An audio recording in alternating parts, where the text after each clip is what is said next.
আসসালামু আলাইকুম। Hello everyone, কেমন আছেন? আজকে আমি তৈরি করে দেখাবো ডিমের কাবাব বা এগ কাবাব। খুবই সহজভাবে আপনাদের সাথে শেয়ার করব। আশা রাখি আপনাদের ভালো লাগবে। ভালো লাগলে লাইক কমেন্ট শেয়ার করে দেবেন। আর বেশি কথা বলবো না, তাহলে চলুন দেখা যাক। এখানে আমি প্রথমে নিয়ে নিলাম পাউরুটি। পাউরুটি এখানে আমি 4 পিস নিলাম। আপনারা কমিয়ে বাড়িয়ে নিতে পারেন। এখানে নিয়ে নিলাম ডিমগুলো আমি আগে থেকে সিদ্ধ করে খোসা ছাড়িয়ে নিলাম। আর এখানে আমি 3টি পেঁয়াজ কুচি করে নিলাম। আর এখানে নিয়ে নিলাম ধনিয়া পাতা কুচি 1/2 কাপের মতো। আর এখানে নিলাম কাঁচামরিচ কুচি। আর এখানে নিলাম স্বাদ মতো লবণ।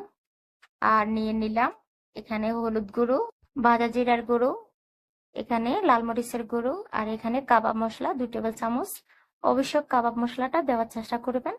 আর এই পাউরুটিগুলোকে আমি সাইডটা ফেলে দেব না। আমি এখন একটা বাটির মধ্যে নিয়ে নিব পানি নিয়ে আমি পাউরুটিগুলোকে এভাবে চুবিয়ে তারপরে হাত দিয়ে চেপে নেব।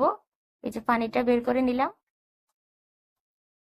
এই পানির মধ্যে চুবানোর কারণে কিন্তু আমার পাউরুটিটা নরম হয়ে যাবে, ম্যাশ করতে সুবিধা হবে। তার জন্য আমি পানিতে এভাবে চুবিয়ে নিলাম। এখন আমি পানিটা ফেলে দিলাম। আর এদিকে পাউরুটিগুলোকে আমি হাত দিয়ে ম্যাশ করে নেব। পাউরুটির পরিমাণটা আপনারা বাড়াতে পারেন। আর যেহেতু আমার ডিমের পরিমাণটা বেশি, আপনারা একটা ডিমের সাথে 2 থেকে 3 পিস পাউরুটি দিতে পারবেন, সমস্যা হবে না। আমার এখানে ডিমের পরিমাণটা বেশি হয়ে গিয়েছে, পাউরুটির পরিমাণটা কম ছিল, তাই আমি কম দিয়েছি।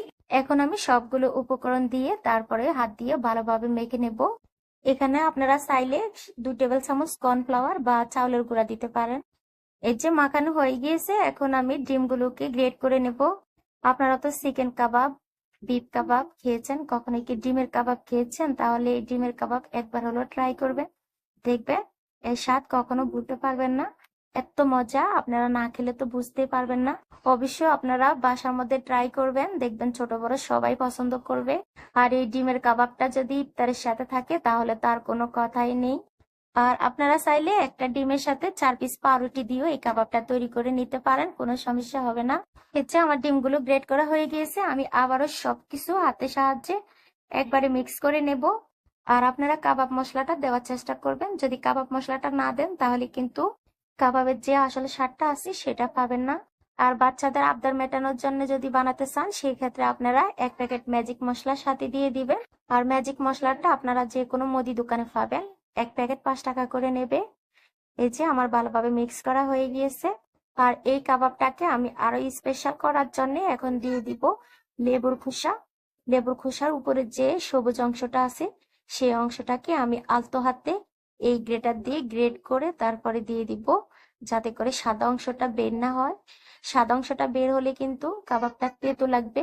তার জন্য এই যে আমি উপর থেকে আলতো হাতে খোসাটা বের করে দিলাম। এখন কিন্তু এই কাবাবটার ভিতরে একটা স্মেল আসবে। এই যে সবকিছু আমি আবারও ভালোভাবে মেখে নিলাম। কাবাবের জন্য কিন্তু আমার ফুডটা একেবারে রেডি। এখন আমি হাতে সামান্য একটু তেল মেখে নিলাম। এই যে, আর আমি এখন শেপ দিয়ে নিব। আপনারা আপনাদের পছন্দ মতো শেপ দিয়ে নিতে পারেন। এই যে হাতের সাহায্যে আমি এভাবে শেপ দিয়ে নিব। একই নিয়মে আমি সবগুলো বানিয়ে নিব। যেহেতু এক হাত দিয়ে শেপ দিয়ে নিতে একটু সময় লাগে, সময় বাঁচানোর জন্য কিন্তু আমি 2 হাত ইউজ করছি। এই যে এভাবে শেপ দিয়ে নিলে কিন্তু দ্রুত হবে। আমি একই নিয়মে সবগুলো শেপ দিয়ে নিব।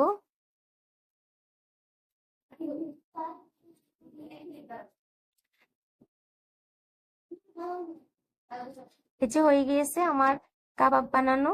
আপনারা চাইলে একটা বক্সের মধ্যে করে তারপরে আপনারা ডিপ ফ্রিজে রেখে দিতে পারেন 1 সপ্তাহ 15 দিনের জন্য, কোনো সমস্যা হবে না। পরবর্তীতে নামিয়ে আপনারা ঝটপট তেলের মধ্যে ভেজে নিতে পারবেন, কোনো সমস্যা হবে না। এখন নিয়ে নিলাম একটা ডিম। এই কাবাবগুলো বানানোর জন্য আমার একটা ডিমের যথেষ্ট। আর দিয়ে দিলাম স্বাদ মতো লবণ। লবণ আর ডিমটাকে ভালোভাবে ফেটিয়ে নিলাম। এই যে ভালোভাবে পেটাতে হবে। এই যে পেটানো হয়ে গেছে, এখন আমি কাবাবগুলোকে ডিমের সাথে কোট করে তেলের মধ্যে ভেজে নেব। তার জন্য আমি আগে থেকে তেলটা গরম করে নিয়েছি। এখন আমি এই কাবাবগুলোকে কোট করব, এভাবে করে আমি সাথে সাথে তেলের মধ্যে দিয়ে দিব। আর চুলার হিটটাকে আপনারা এই মুহূর্তে একেবারে লো হিটে রাখবেন, তা না হলে কিন্তু পুড়ে যাওয়ার চান্স থাকবে। এই যে সবগুলো দেওয়া হয়ে গেছে, এখন আমি মিডিয়াম টু লো হিটে রেখে উল্টিয়ে পাল্টিয়ে তারপরে ভেজে নেব। যতক্ষণ আমার কাবাবের কালারটা না আসবে ততক্ষণ পর্যন্ত আমি কিন্তু ভেজে নেব। আর আমি আবারও বলছি, ঘন ঘন উল্টিয়ে পাল্টিয়ে দিতে হবে, তা না হলে কিন্তু এক পিঠ পুড়ে যাওয়ার চান্স থাকবে। এই যে কাবাবগুলো হয়ে গিয়েছে, এখন আমি তুলে নেব। আমার ভিডিওটি কেমন লাগছে, ভালো লাগলে ফ্যামিলি মেম্বারদের সাথে শেয়ার করে দেবেন। আর যারা বন্ধু হয়ে আমার পাশে আছেন তাদেরকে অসংখ্য অসংখ্য ধন্যবাদ। আজ এই পর্যন্ত, সবাই ভালো থাকবেন, আল্লাহ হাফেজ।